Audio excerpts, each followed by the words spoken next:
Maswerteng hapon po mga ka-STL. Narito na po ang resulta ng STL Batangas. Para sa araw na to, second draw.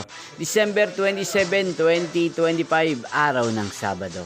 Naway ang mga natayaan niyo pong mga numero kanina ay manalo nawa ngayong hapong ito, 4:30 PM. Kaya kunin nyo na po ang inyong mga ticket. Narito na po ang resulta.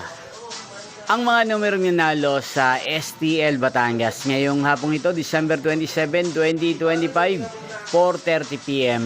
Second draw result, 28 at 37 in exact order.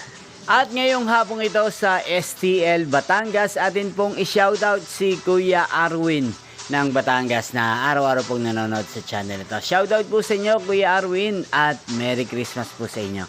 At sa lahat po ng mga taga Batangas, shoutout po sa inyo at Merry Christmas po sa inyong lahat. Inyo pong napanood ang resulta ng STL Batangas sa channel ito, Roderick Hernandez TV. Magkita-kita pong muli tayo mamayang 8:30 PM.